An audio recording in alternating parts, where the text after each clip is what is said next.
तो दोस्तों, तीसरा किस्म का ट्रेड होता है पोजीशनल ट्रेड। पोजीशन बनाना थोड़े लंबे समय के लिए। लंबा समय मतलब क्या? आप ट्रेडर हो।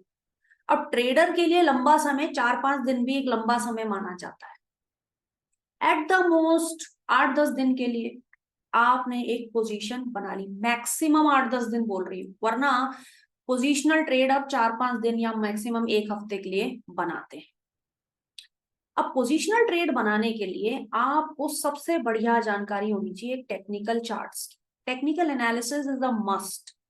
स्ट्रॉन्ग आपके पास चार्ट्स को पढ़ने की खूबी होनी चाहिए। वीकेंड पे आप करें थोड़ा सा होमवर्क, अपने चार्ट्स को कैटेगरीज में लगाएं जहां पे स्ट्रॉन्ग रिवर्सल्स आ रहे हैं, चाहे वो बुलिश साइड में हो चाहे बेयरिश में हो। वहां पर आप कोशिश करें पोजीशनल ट्रेड्स को बनाने की। तो एक चार्टिस्ट होना बहुत जरूरी है अगर आपको पोजीशनल ट्रेड बनाने हैं। अच्छे अलर्ट्स लगाना सिस्टम में बहुत जरूरी है। अलर्ट लगा के रखिए, ठीक है। और सबसे इंपॉर्टेंट चीज, जब आप पोजीशन बना रहे हो तो आप ना छोटे मोटे ट्रेड पे काम नहीं कर रहे। जब भी आप पोजीशन बनाएं तो इन बातों का ध्यान रखें, क्योंकि आप पोजीशन कैरी करने का इंटेंशन रखते हो, 4-5 दिन के लिए कैरी करना चाहते हो, तो फिर ऐसा ना हो कि आपका प्रॉफिट वाला ट्रेड लॉस में कन्वर्ट हो जाए, क्योंकि मार्केट तो अलग ही किस्म के सरप्राइजेस आपको देता है। तो क्या करें? ट्रेलिंग स्टॉप लॉस लगाकर अपने सिस्टम में उस टारगेट को अचीव करने का प्रयास करें। स्विंग को प्ले करें। और स्विंग ट्रेडर भी होता है एक पोजीशनल ट्रेडर। स्विंग स्विंग का मतलब पूरा आपने खाना है। एंट्री सही टाइम पे अगर कर दी, उसमें बने रहने के लिए स्टॉप लॉस नीचे लगा लिया, स्टॉक ऊपर गया, स्टॉप लॉस धीरे धीरे ट्रेल कर रहे हो, तो पूरा स्विंग को आप यूज करना चाहते हो, उसको कहते हैं पोजीशनल ट्रेड करना। अक्सर रिवर्सल को अगर आपने सही टाइम पर कैच कर लिया, थोड़ी पढ़ाई करनी पड़ेगी, ये मार्केट के दौरान नहीं हो पाता है। इसके लिए क्या करना चाहिए? वीकेंड पर बैठकर थोड़ा अपना बाय और सेल वाले स्टॉक्स आइडेंटिफाई कर लो, ट्रिगर्स लगा लो और उस पोजीशन में बना लो अपने आप को। और थोड़ा ना संयम रखो। कभी कभी जब प्रॉफिट होता है वो टेम्पटेशन होता है उसमें से निकलने का, और जैसे ही आप निकलते हो देखते हो अगले दिन ये स्टॉक और 3-4% ऊपर चला गया।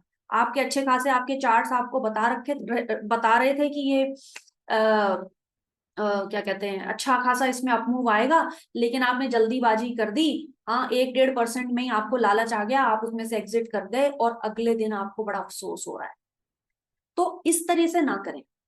अगर ऐसा करना है तो फिर वो बीटीएसटी के अप्रोच से काम करें।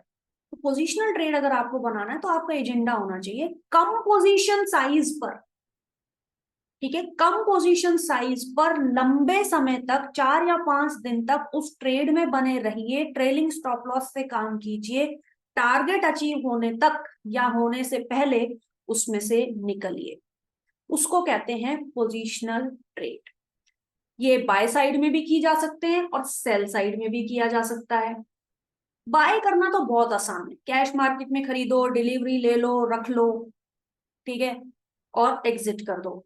लेकिन अगर आपको सेल साइड में भी खेलना है, शुरुआत में डर लगता है, शुरुआत में जो ट्रेडर्स आते हैं तो थोड़ा घबराते हैं सेल टाइप के ट्रेड्स को करने के लिए, लेकिन अगर आपको कंप्लीट ट्रेडर बनना है, अल्टीमेटली एक बढ़िया ट्रेडर बनना है, और मैं जानती हूँ वो आपको बनना है, ठीक है, तो शुरू में आप अगर नहीं भी करना चाहते कोई बात नहीं, लेकिन अल्टीमेटली आपको सीखना पड़ेगा कि कैसे बेच के खरीदें, यानी शॉर्ट ट्रेड्स भी कैसे करें। तो शॉर्ट ट्रेड को करने के लिए आपके पास फ्यूचर्स एंड ऑप्शंस को ही सीखना और समझना पड़ेगा।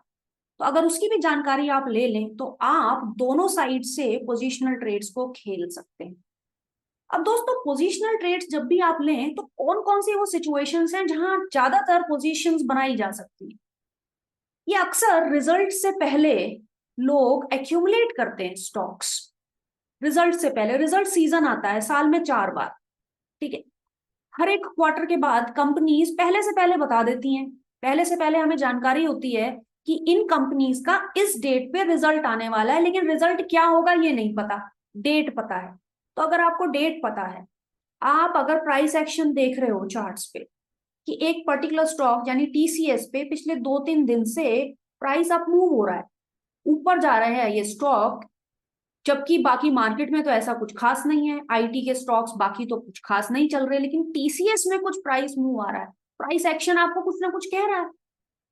अब ये खोजने के बदले कि ये क्यों हो रहा है, आप अपनी नजरों पे विश्वास करो। आपको दिखाई दे रहा है टीसीएस का स्टॉक ऊपर जा रहा है और 4 दिन के बाद इसके रिजल्ट्स हैं, तो इसका मतलब लार्जर मार्केट पार्टिसिपेंट्स उस ट्रेड को प्ले करने की कोशिश कर रहे हैं, लोगों की उम्मीद है कि टीसीएस का रिजल्ट अच्छा आएगा। तो आप भी पोजीशंस बना सकते हैं, एक्यूमुलेट कर सकते हैं, जब जब डिप आए थोड़ा थोड़ा उसमें ऐड कर सकते हैं। पोजीशन साइज अगर आपका क्लियर है तो आपने इस रिजल्ट का प्री रिजल्ट ट्रेड बना लिया। अब ये आपके ऊपर है कि क्या आप उसको ओवरनाइट होल्ड करना चाहते हो या रिजल्ट से एक दिन पहले आप उसमें से एग्जिट करना चाहते हो, क्योंकि रिजल्ट के ऊपर आप बहुत बड़ा बेट ले रहे हो, फिर बहुत बड़ा रिस्क ले रहे हो।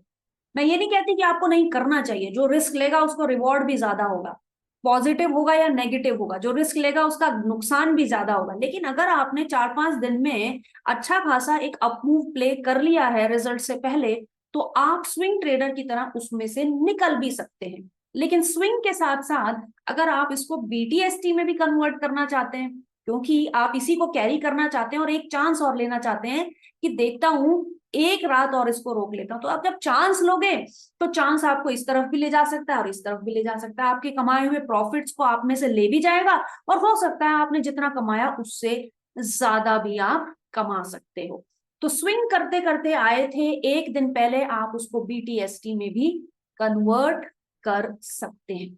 ये कुछ सिचुएशंस हैं जो मैं आपके साथ शेयर कर रही हूँ, किस तरीके के समीकरण जो मार्केट में बनते हैं, कब आपको क्या चीज करनी चाहिए और क्या चीजों को में आपको ज्यादा श्योरिटी रहती है, कहाँ आप ज्यादा चांस लेते हो। तो स्विंग ट्रेडिंग का एक तो हो गया ये केस। कभी कभी क्या होता है, आरबीआई की पॉलिसी है, मान लीजिए पहले ही पता है आपको कुछ चीजें जो आपको पहले से डेट पता है, आउटकम तो भाई किसी को नहीं पता होता, डेट पहले ही पता होती है, बुधवार को आएगी मान लीजिए कोई आरबीआई की पॉलिसी, और आपके अंदर थोड़ी इकोनॉमिक एनालिसिस कुछ समझ है, आप मार्केट्स को समझते हैं और ये उम्मीद लगती है, आप ट्रैक करते हैं डेटा को और आप समझते हैं कि भाई 10 बजे जब आरबीआई गवर्नर टेलीविजन के सामने आएंगे तो अच्छा या खराब बोलेंगे जो बैंकिंग सेक्टर को इंपैक्ट करेगा। अच्छा और खराब बहुत कुछ बोलेंगे, वो करीब आधा घंटा कुछ बोलेंगे, उसमें से जो की चीजें हैं वो है इंटरेस्ट रेट। अब अगर आप समझते हो और आप सेंस कर रहे हो मार्केट को कि इंटरेस्ट रेट बढ़ने वाला है, नेगेटिव न्यूज, इंटरेस्ट रेट कम होने वाला है, पॉजिटिव न्यूज, बड़ा सिंपल है। सबसे ज्यादा जो मार्केट मॉनिटर करता है आरबीआई के स्टेटमेंट्स को वो है कि इंटरेस्ट रेट पर इन्होंने क्या कहा। तो अगर आपको लगता है कि महंगाई अब कंट्रोल में है, ठीक है, आप डेटा ट्रैक कर रहे हो, महंगाई अभी कंट्रोल में है, तो हो सकता है आरबीआई गवर्नर 10 बजे जब इस डेट पर आए तो इंटरेस्ट रेट को बढ़ाएंगे नहीं और हो सकता है कम भी कर दें। तो हो सकता है कि 10 बजे मार्केट बहुत ही पॉजिटिवली इस पे रिएक्ट करे। तो इन न्यूज डेवलपमेंट्स के अराउंड भी आप अपने ट्रेड्स को सोच सकते हो, आप एक्यूमुलेट कर सकते, आप प्राइस एक्शन में भी देख रहे हो। देखिए कुछ तो एक आपकी समझ है, कुछ डेटा को ट्रैक करते हैं, कुछ आरबीआई के गवर्नर क्या बोलेंगे वो सब एक तरफ है, लेकिन कुछ चार्ट्स भी तो कह रहे हैं। अगर आरबीआई की मीटिंग से 2 दिन पहले प्राइस अप मूव हो रहा है तो क्लियरली बता रहा है कि ज्यादातर मार्केट क्या सोच रहा है। ठीक है, तो कभी कभी ज्यादा तहकीकात ना करके सिंपल भाव को भी तो विश्वास कर लो। तो कुछ पोजीशंस आप उसके लिए भी क्रिएट कर सकते हो। आपने भी 2 दिन की पोजीशनल ट्रेड आपने बना लिया और 10 बजे से पहले पहले आप उसमें से एग्जिट करना चाहते, तो आपने एक और पोजीशनल ट्रेड कर लिया, आपने फॉलो कर लिया मार्केट को। ठीक है, आप बहुत ज्यादा रिस्क नहीं लेना चाहते, 10 बजे के बाद उसको होल्ड नहीं करना चाहते, आप एग्जिट करना चाहते हैं। फिर वही बात है, रिस्क लोगे तो हाई रिस्क हाई रिवॉर्ड है, रिवॉर्ड है तो हाई लॉस भी हो सकता है। तो फिर ये आपको देखना है कि कितना आप उसको झेल सकते हो। अगर आपको लगता है कि 10 बजे के बाद भी आप कैरी फॉरवर्ड करना चाहते हैं, करिए। अगर आप रिस्क नहीं लेंगे, आप बेट्स नहीं लेंगे, तो फिर आप ट्रेड कैसे करेंगे। तो दोस्तों ये तो हो गए कुछ एग्जांपल्स पोजीशनल ट्रेड्स के, कुछ ऐसे न्यूज डेवलपमेंट, कुछ ऐसे सिचुएशंस जो 4-5 दिन के अंदर अंदर आप एंट्री करके एग्जिट कर देना चाहते हैं।